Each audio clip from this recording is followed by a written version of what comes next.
Student, हम आपके लिए ला रहे हैं डॉट नेट का क्वेश्चन आंसर का पूरा एक सीरीज, जिसके अंदर हम डिस्कस करने वाले हैं डॉट नेट के जो इंटरव्यू क्वेश्चन बिगिनर लेवल पे पूछे जाते हैं वो किस तरीके के क्वेश्चन होते हैं, उसका आंसर्स आपको किस तरीके से देना होगा। ठीक है, ये पूरा का पूरा जो सीरीज होगा वो दो अलग अलग पार्ट्स में डिवाइड होगा। पहले हम बिगिनर लेवल के interview question and answer discuss करेंगे और उसके बाद फिर हम एडवांस लेवल के interview question and answer discuss करेंगे। जैसे बहुत सारे ऐसे स्टूडेंट होंगे जो डॉट नेट का प्रिपरेशन तो उन्होंने कर लिया होगा, लेकिन उनको ये नहीं पता होता है कि डॉट नेट के इंटरव्यू राउंड के अंदर किस तरीके के क्वेश्चन पूछे जाते हैं, कौन से क्वेश्चन सी शार्प से पूछे जाते हैं, कौन से क्वेश्चन डॉट नेट फ्रेमवर्क से पूछे जाते हैं, कौन से question dot net core framework से पूछे जाते हैं, कौन से question ASP dot net MVC से पूछे जाते हैं, कौन से क्वेश्चन लिंक्यू से पूछे जाते हैं, कौन से क्वेश्चन आपका एमवीसी पैटर्न से पूछे जाते हैं, डिजाइन पैटर्न से कौन से क्वेश्चन होते हैं। ऐसे बहुत सारे क्वेश्चंस के सीरीज होते हैं। तो इस वीडियो के माध्यम से मैं आपको one by one step by step beginner level से सी शार्प से लेकर के डॉट नेट के एडवांस कंसेप्ट तक के interview questions and answers discuss करूंगा। ठीक है, तो सीरीज का ये पहला वीडियो अपन चालू करते हैं। तो सबसे पहले यदि आप डॉट नेट के इंटरव्यू के लिए जाते हैं तो सबसे पहले बेसिक लेवल में आपसे क्या क्या क्वेश्चन पूछा जा सकता है। ठीक है, अभी मैं जो आपको क्वेश्चन बता रहा हूं ये बिल्कुल बेसिक क्वेश्चन बता रहा हूं, मतलब ये एक्सपीरियंस के लिए भी फायदेमंद हो सकता है, फ्रेशर के लिए भी हो सकता है। ठीक है,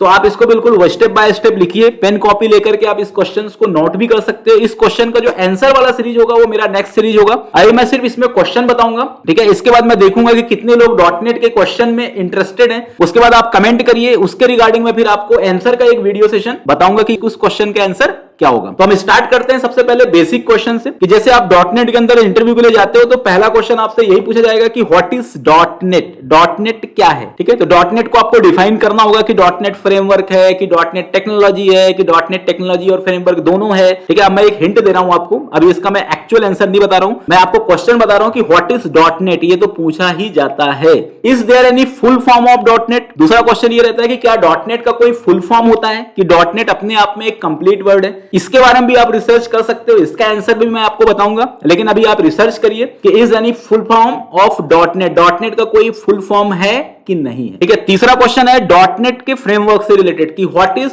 dot net framework, dot net का फ्रेमवर्क क्या होता है, ये क्वेश्चन भी पूछा जाता है। चौथा क्वेश्चन है व्हाट इज सीएलआर। ठीक है, डॉट नेट के अंदर सीएलआर क्या होता है, means common language run time क्या होता है। ये भी एक बहुत इंपॉर्टेंट क्वेश्चन है जो हर डॉट नेट के इंटरव्यू में पूछा गया है। तो सीएलआर के बारे में आप जरूर पढ़ के जाइए यदि आप डॉट नेट के इंटरव्यू क्वेश्चन में जा रहे हैं, क्योंकि सीएलआर के बिना डॉट नेट का काम ही नहीं हो सकता। इसके बाद नेक्स्ट क्वेश्चन है व्हाट इज एमएसआईएल कोड। एमएसआईएल कोड क्या होता है, इसको सीआईएल कोड और आईएल कोड भी बोलते हैं। तो व्हाट इज एमएसआईएल कोड और सीआईएल कोड और आईएल कोड, तो इसके बारे में भी पढ़ के जाइए। What is assembly. ठीक है, असेंबली क्या है एंड टाइप ऑफ असेंबली, और कितने टाइप की असेंबली होती है, ये भी क्वेश्चन पूछा जाता है जनरली इंटरव्यू के अंदर। ये तो एक्सपीरियंस लेवल पे पूछा जाता है कि असेंबली क्या होती है डॉट नेट के अंदर और कितने टाइप की असेंबली होती है। ठीक है, ये भी आप प्रिपेयर कर लीजिए यदि आप डॉट नेट के इंटरव्यू के लिए जा रहे हैं। ठीक है, next question what is the dot net core and dot net frameworks and what are the difference between both of them. Dot net क्या है और डॉट नेट कोर फ्रेमवर्क क्या है और इन दोनों फ्रेमवर्क में क्या डिफरेंस है, ये भी आपसे पूछा जाता है। What is the latest stable version of dot net, dot net का जो लेटेस्ट स्टेबल वर्जन है वो कौन सा है, इसके बारे में भी आपको पता होना चाहिए। ठीक है, तो ये जो क्वेश्चन मैं आपको बता रहा हूं ये डॉट नेट फ्रेमवर्क से रिलेटेड बता रहा हूं। What is CTS means what is common type system, इसके बारे में भी आपको पता होना चाहिए। व्हाट इज वीईएस, वीईएस का मतलब होता है वर्चुअल एग्जीक्यूशन सिस्टम। तो डॉट नेट फ्रेमवर्क में वीईएस क्या होता है, वर्चुअल एग्जीक्यूशन सिस्टम क्या होता है। Dot net is platform independent और प्लेटफॉर्म डिपेंडेंट, ये भी एक डॉट नेट इंटरव्यू का एक कॉमन क्वेश्चन है कि डॉट नेट प्लेटफॉर्म इंडिपेंडेंट होता है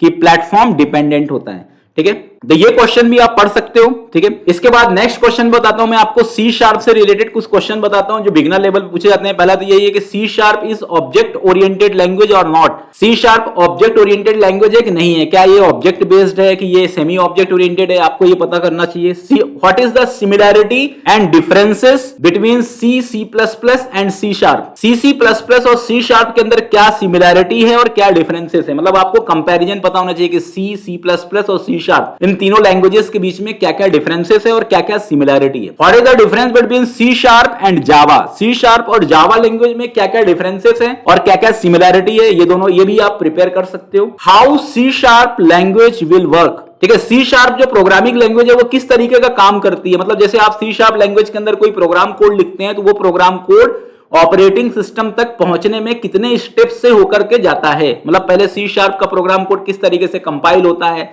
किस इन्वायरमेंट के अंदर जाकर के एग्जीक्यूट होता है, एग्जीक्यूशन होने पे उसके अंदर क्या क्या कंपोनेंट्स होते हैं, मींस उसके अंदर जैसे CLR के अंदर आपका कौन कौन सा इंटरनल कंपोनेंट होता है, JIT होता है कि नहीं होता है, तो ये सब चीजें अंदर से मतलब इसके अंदर का जो पूरा का पूरा एक पूरा केस स्टडी पूछ लिया जाता है इंटरव्यू में कि जैसे C# का कोड आप लिखते हो तो उस कोड का पूरा जो प्रोसेसिंग होती है वो कैसे होती है। तो ये क्वेश्चन आप जरूर पढ़िए।